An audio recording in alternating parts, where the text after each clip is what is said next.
देखिए संकट बरकरार है। और आइए अब आपको युद्ध भूमि से ताजा अपडेट्स हम दे देते हैं। अब पल पल का अपडेट आप तक पहुंचा रहे हैं। 121 घंटे से ज्यादा का वक्त हो चला है। आज छठे दिन रूस यूक्रेन युद्ध जारी है दोनों ही देशों के बीच, और ये जंग और भी तेज होती हुई नजर आ रही है। कल बातचीत हुई लेकिन कोई बात नहीं बनी। कीव के बाहर रूसी सेना का 64 किलोमीटर लंबा काफिला नजर आया। सैटेलाइट से तस्वीरें सामने आई है। यूक्रेन ने दावा किया है कि रूस ने वैक्यूम बम से भी हमला किया है। कीव में कल देर रात तक या कहें रात भर सायरन बजते रहे। अलर्ट कर दिया गया है वहां के लोगों को कि वो जल्द से जल्द सुरक्षित स्थानों पर जाएं। हालांकि लोगों में अफरा तफरी का माहौल भी देखने को मिला है। तो वहीं रूस ने फंसे भारतीयों को मदद का भरोसा भी दिया है। यूक्रेन से 2012 भारतीय लौटे हैं और अब भी हजारों फंसे हुए हैं। और यहां मौजूद उनके लोग लगातार ये अपील कर रहे हैं भारत सरकार से कि वो जल्द से जल्द उनके लोगों को भारत वापस लेकर आए। हालांकि आज भी 2 फ्लाइट्स वापस आना बाकी है। और देखिए आप तक युद्ध भूमि से हर खबर पहुंचाने के लिए एबीपी न्यूज संवाददाता प्रणय उपाध्याय यूक्रेन में ही मौजूद हैं। और प्रणय उपाध्याय, राजधानी कीव से लीव तक की ट्रेन यात्रा उन्होंने की है। प्रणय की ये रिपोर्ट जाहिर तौर पर बताती है कि यूक्रेन में आखिर अभी हालात कैसे हैं, कितने खराब हो चुके हैं। आप देखिए रिपोर्ट। हम इस वक्त यूक्रेन की राजधानी कीव से बाहर ट्रेन में हैं और ये ट्रेन चेर्नोवेस्ती की तरफ जा रही है। चेर्नोवेस्ती रोमानिया से लगती हुई यूक्रेन की बॉर्डर की जगह है जहाँ से लोग क्रॉस कर रहे हैं।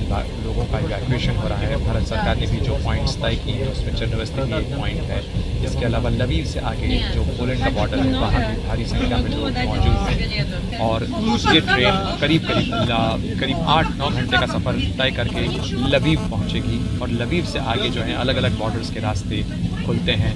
और इस ट्रेन की तक का नज़ारा अगर मैं आपको दिखा सकूं तो इस ट्रेन के अंदर लोग हर जगह खड़े हुए हैं। ये आमतौर पर इस तरीके की तस्वीर नहीं होती है, ख़ासतौर पर यूक्रेन या रूस की ट्रेनों में। लेकिन यहाँ पर जहाँ तक नज़र जाती है उसमें भीड़ ही भीड़ नज़र आ रही है।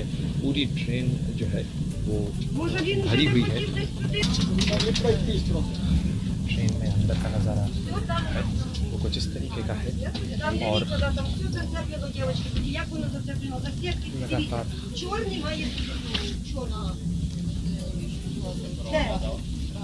सब जहाँ तक नजर जाती है लोग ही लोग फिलहाल बैठे हुए हैं। सब लोग यहाँ से निकलना चाहते हैं। बॉर्डर पॉइंट्स की तरफ ये जो जाने वाली ट्रेनें हैं ये खचाखच भरी हुई हैं और साथ ही स्टेशन के ऊपर भी बहुत बड़ी संख्या में लोग मौजूद हैं।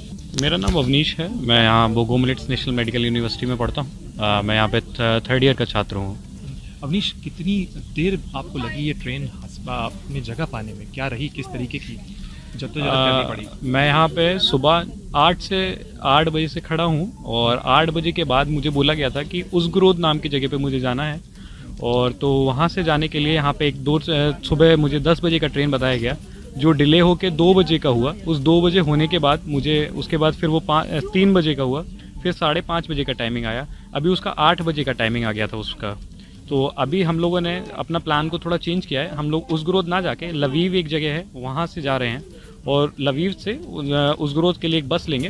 तो ऐसे करके जा रखे हम लोग। यूरोपीय यूनियन यूक्रेन को 70 फाइटर जेट मुहैया कराएगा। यह दावा यूक्रेन की एयरफोर्स की तरफ से किया गया है। इस दावे के मुताबिक बुल्गारिया 16 मिग-29 और 14 Su-25 विमान देगा। पोलैंड 28 मिग-29 यूनिट यूक्रेन को देगा।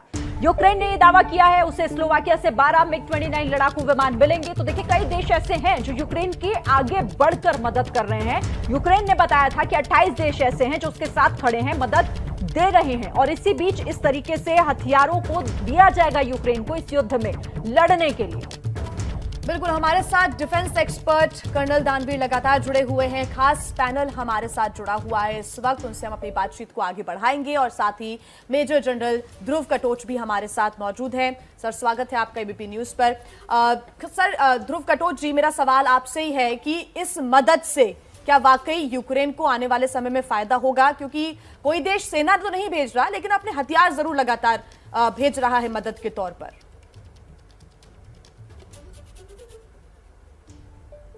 देखिए, उन्होंने कहा है कि वो हथियार और एयरक्राफ्ट भेजेंगे, लेकिन वो पहुंचे नहीं है, और मुझे ये लगता है वो पहुंचेंगे कैसे। वहां यूक्रेन के ऊपर नो फ्लाई जोन रशिया ने तय कर दिया है, तो कोई भी आउटसाइड एयरक्राफ्ट जो है, जो रूस का नहीं है, वो वहां पर उड़ान नहीं कर सकता है। तो इस हालत में बाय एयर कोई भी सपोर्ट यूक्रेन को आना नामुमकिन है। तो जो भी सपोर्ट आएगा वो जमीन के बाय रोड ही आ सकता है जी। और मुझे लगता है कि रूस ने जो सड़क के रास्ते हैं वो भी सैटेलाइट की तरफ से वो देख रहे हैं। तो अगर कोई लंबी कॉन्वॉय आती है तो उसको भी वो बर्बाद कर देंगे। तो आखिरी अगर ये इस प्रकार के हथियार वगैरह आने ही हैं, तो मेरे सोच विचार से ये छोटे हथियार आ सकते हैं जो मैन पैक बेसिस के ऊपर लोग अंदर स्मगल कर लें, क्योंकि बॉर्डर बहुत लंबा है और कई रास्तों से ये आ सकता है। लेकिन एक गाड़ी की तरफ से या उस प्रकार से आना मेरे अपने ख्याल से बहुत मुश्किल है। और जब तक लड़ाई जारी है तब तक तो कोई इस प्रकार के हथियारों का आना नामुमकिन है। अब बहुत महत्वपूर्ण बात आप कह रहे हैं कि मदद की बात तो कही जा रही है, लेकिन वो मदद पहुंचेगी कैसे, कर्नल दानवीर? और दूसरी तरफ ये कि अगर इस तरह से कई देश सामने आ रहे हैं, इनडायरेक्टली एक तरीके से मदद है, ये युद्ध में शामिल हो रहे हैं अपने हथियारों के तहत, तो क्या ये विश्व युद्ध की तरफ देख रहे हैं आप इसे?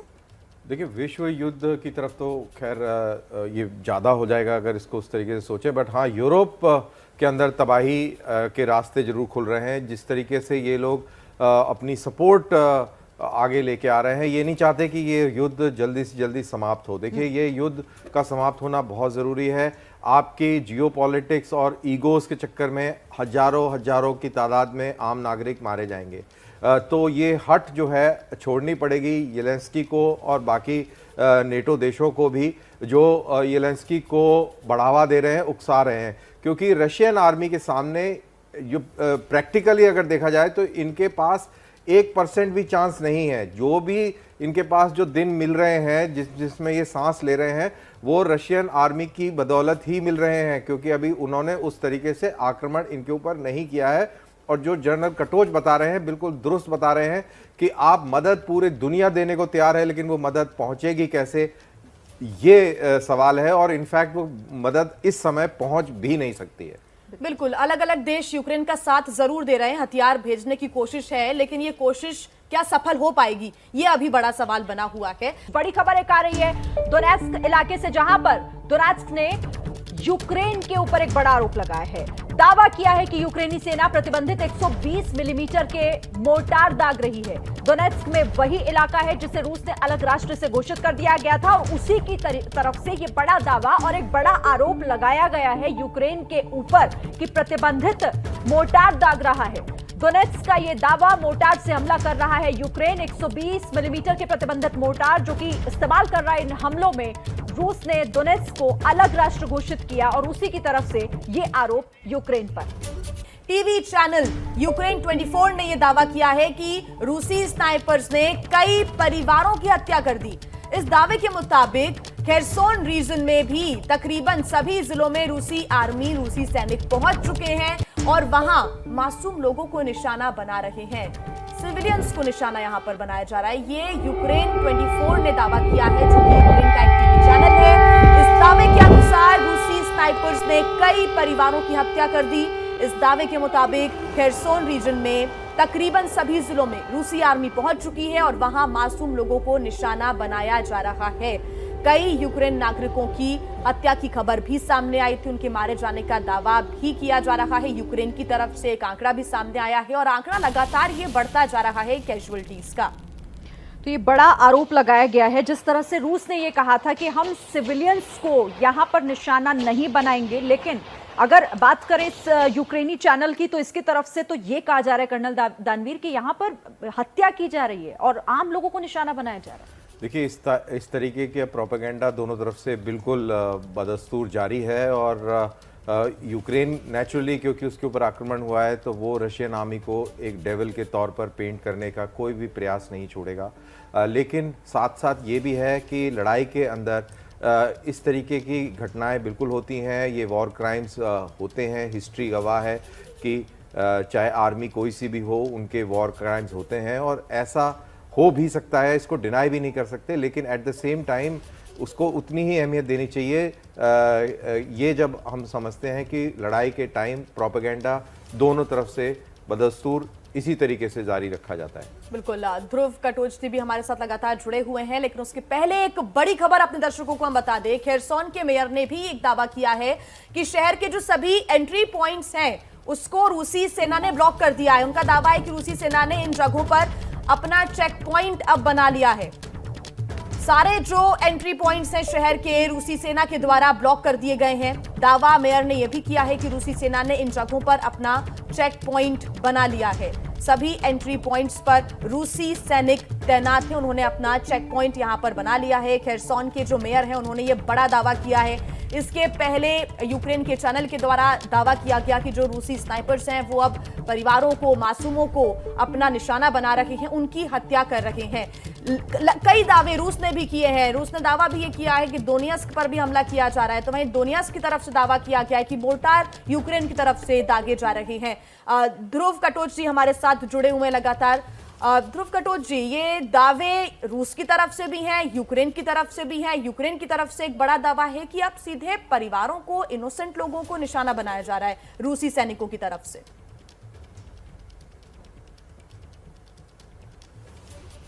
देखिए, इससे पहले कर्नल दानवीर सिंह ने बिल्कुल सही बताया कि लड़ाई में ये डिसइंफॉर्मेशन या इंफॉर्मेशन वॉरफेयर जिसको बोलते हैं, ये बहुत आगे तक जा रहा है और दोनों पक्ष कर रहे हैं। मेरे अपने ख्याल से जो सैनिक है वो आम तौर पर जो उसकी आदत होती है वो कभी भी सिविलियन के ऊपर फायर नहीं करेगा। हाँ, अगर फायरिंग हो रही है और सिविलियन बीच में आ जाते हैं तो कोलैटरल डैमेज जरूर हो सकती है, लेकिन एक स्नाइपर के जरिए किसी के ऊपर फायर करना, ये मैं समझता हूँ ये प्रोपेगेंडा है यूक्रेन की तरफ से। और डोनेट्स्क में जो उनकी तरफ से आया है कि वो मोटर फायर हो रहा है बिल्टअप एरियाज में या जो शहरी इलाके में, मुझे लगता है वो दोनों तरफ से ये प्रोपेगेंडा अभी आगे चलता जाएगा। लेकिन एक खबर जो अभी बताई है कि रूस के सैनिकों ने वो शहर घेर लिया है और रास्ते अंदर बाहर जाने के रोक लिए हैं। ये मुझे लगता है ये बिल्कुल सही है और ये रूस की अभी ये जो लड़ाई के जो करने का तरीका है वो यही होगा।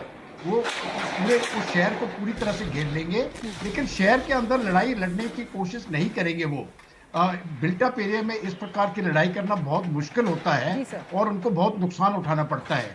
तो इस घेराबंदी से ही वो 2 या 3 दिन में उस शहर को बिल्कुल, क्योंकि खेरसौन से तस्वीरें और खबरें यही आ रही हैं कि एक तरीके से कब्जा करने की ये कोशिश है। वो सारे जो रास्ते हैं, जो बॉर्डर्स हैं उस शहर के, वो ब्लॉक कर दिए गए। बड़ी खबर युद्ध भूमि से, यूक्रेन की राजधानी है कीव और यहां पर हवाई हमले का अलर्ट जारी किया गया है। नागरिकों से बंकर में छिपने की सलाह उनको दी गई है। जो भी नजदीकी शेल्टर होम हो वो फौरन वहां पर पहुंचे और खुद को सुरक्षित करें।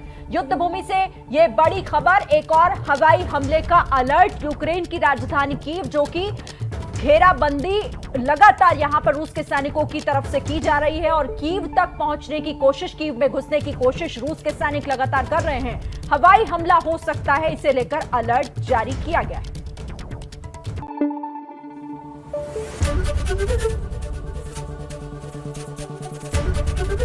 एबीपी न्यूज आपको रखे आगे।